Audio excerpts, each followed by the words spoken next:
జగన్ పై దాడి ఘటనతో వైసీపీ నేతలు ఈసీని కలిశారు. దాడి ఘటనపై నిష్పక్షపాతంగా విచారణ జరిపించాలని సజ్జల ఎన్నికల సంఘాన్ని కోరారు. ఈ దానిలో సంబంధించి దాడి జరిగిన తీరుపైన కూడా ఇప్పటికే ఆరోపణలు ప్రత్యారోపణలు వస్తున్నాయి ఇటు అధికార ప్రతిపక్షాల నుంచి. అయినప్పటికీ కూడా ఒకవైపు ఎన్నికల ప్రచారం ఇంకా నిర్వహించాల్సిన నేపథ్యంలో ఈసీని కలిశారు వైసీపీ నేతలంతా కూడా. అసలు ఫిర్యాదులో ఏ అంశాలు పేర్కొన్నారు, దీనికి సంబంధించి విజయవాడ నుంచి మా ప్రతినిధి వినయ్ మరింత సమాచారాన్ని అందిస్తారు. వినయ్, చెప్పండి, ఈసీని కలిశారు వైసీపీ నేతలు, ఫిర్యాదులో ఏ అంశాలు పేర్కొన్నారు?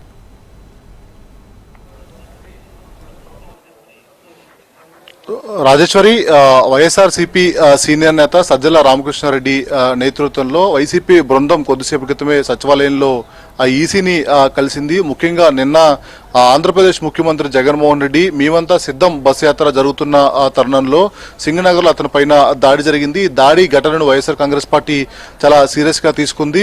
కొద్దిగా పెద్ద ప్రమాదమే తప్పిందని వైఎస్ఆర్ కాంగ్రెస్ పార్టీ నాయకులు చెప్తా ఉన్నారు. అయితే దీనికి సంబంధించి నిష్పక్షపాతంగా దర్యాప్తు చేపట్టాలి, దీని వెనక ఎవరున్నా కూడా బయట పెట్టాలి, వాళ్ళని శిక్షించాలని వైఎస్ఆర్ కాంగ్రెస్ పార్టీ డిమాండ్ చేస్తా ఉంది. గతంలో కూడా చంద్రబాబు, నారా లోకేష్ ఇదే విధంగా ప్రొవోక్ చేస్తా ఉన్నారు. దాడులు చేయాలి, ఎవరిపైన ఎక్కువ కేసులు పెట్టుకుంటే వాళ్ళకి ఎక్కువ పదవులు ఇస్తారని చెప్పి నారా లోకేష్ గతంలో మాట్లాడారు. ఇవన్నీ ఆ వీడియోలు కూడా ఈసీకి ఇచ్చే ఆలోచనలో వైఎస్ఆర్ కాంగ్రెస్ పార్టీ ఉంది. ప్రస్తుతం లోపలికి ఈ డాక్యుమెంట్స్ అన్నిటితో పాటు సీనియర్ నేత సజ్జల రామకృష్ణారెడ్డి ఆధ్వర్యంలో వైఎస్ఆర్ కాంగ్రెస్ పార్టీ నాయకులందరూ కూడా లోపలికి వెళ్లారు. ముఖ్యంగా నిన్న ఏదైతే ఈ ఘటన జరిగిందో ఈ ఘటనకి తర్వాత వైఎస్ఆర్ కాంగ్రెస్ పార్టీ చాలా సీరియస్ గా తెలుగుదేశం పార్టీ నాయకులపైన మండిపడుతున్న పరిస్థితి కనిపిస్తా ఉంది. పక్కా తెలుగుదేశం పార్టీ ప్లాన్ ప్రకారమే జగన్ పైన దాడి చేశారని వైఎస్ఆర్ కాంగ్రెస్ పార్టీ నాయకులు మాట్లాడుతూ ఉన్నారు. గతంలో కూడా అంటే 2019 ఎన్నికలకు ముందు కూడా ఇదే విధంగా కోడికత్తితో ముఖ్యమంత్రి అప్పుడున్న ప్రతిపక్ష నేత జగన్మోహన్ రెడ్డి పైన దాడి చేశారని వైఎస్ఆర్ కాంగ్రెస్ పార్టీ నాయకులు చెప్తా ఉన్నారు. మరోవైపు మేమంతా సిద్ధం బస్ యాత్ర ప్రజల నుంచి మంచి రెస్పాన్స్ వస్తున్న తరుణంలో కావాలనే టార్గెటెడ్ గానే జగన్మోహన్ రెడ్డి పైన దాడి చేశారని చెప్పి కూడా వైఎస్ఆర్ కాంగ్రెస్ పార్టీ నాయకులు మండిపడతా ఉన్నారు. మొత్తం ఈసీని కలిసిన తర్వాత ఫిర్యాదు చేసిన తర్వాత వైఎస్ఆర్ కాంగ్రెస్ పార్టీ నాయకులందరూ కూడా మీడియాతో మాట్లాడడానికి వస్తా ఉన్నారు. దాంట్లో మనం చూడొచ్చు వైసీపీ సీనియర్ నేత సజ్జల రామకృష్ణారెడ్డితో పాటు పార్టీ కీలక నాయకులందరూ కూడా వస్తా ఉన్నారు.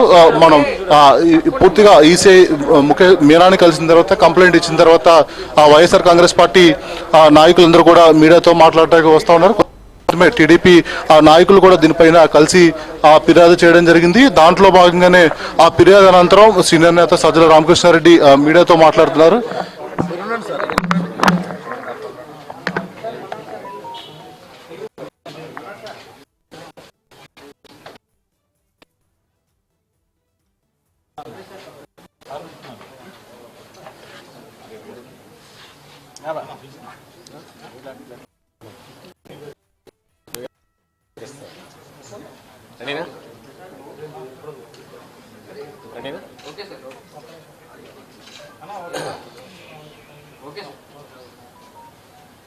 నిన్న రాత్రి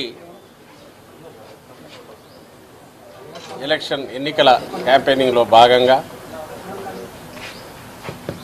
గౌరవ ముఖ్యమంత్రి వైఎస్ఆర్ కాంగ్రెస్ పార్టీ అధ్యక్షులు వైఎస్ జగన్మోహన్ రెడ్డి గారు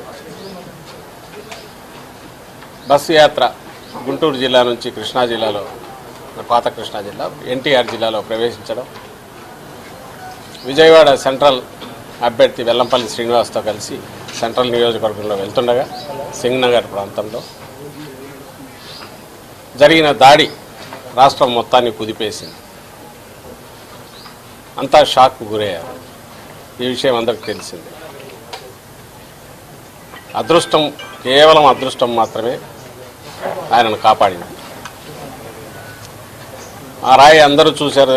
రాయో అలాంటి ఆబ్జెక్ట్ ఏది తగిలిన చోట స్పాట్ కరెక్ట్ ఎడమ కన్నుకు పైన, కొంచెం కింద తగిలిన కన్ను ప్రమాదానికి ఉండేది, కంచు పోయే అవకాశం ఉండేది.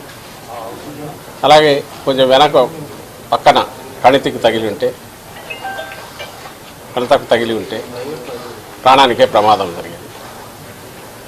ఇలాంటి దుర్ఘటన, షాకింగ్ ఘటన అది ఎక్కడ జరిగినా దేశమంతా కూడా ఖండించింది. ప్రధానమంత్రి గారితో సహా ముఖ్యమంత్రులు, సీనియర్ నాయకులు అందరూ ఖండించారు.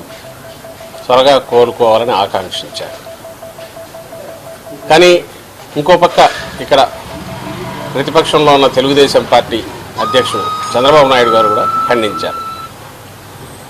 కానీ ఆయన ఖండన ఒకవైపు ఉండగానే ఇంకో పక్క ఆ పార్టీ అధికారికంగా ఆ పార్టీ సీనియర్ నాయకులు ఇంక్లూడింగ్ చంద్రబాబు నాయుడు గారి కుమారుడు ఆ పార్టీ జాతీయ జనరల్ సెక్రటరీగా ఉన్న లోకేష్ ఆయనతో సహా ఈ సంఘటనను మొత్తం ఒక డ్రామాగా జరిగిన దుర్ఘటన ఏదైతే ఉందో ఇది జగన్మోహన్ రెడ్డి గారు తానంతట ఆడించుకునే డ్రామాగా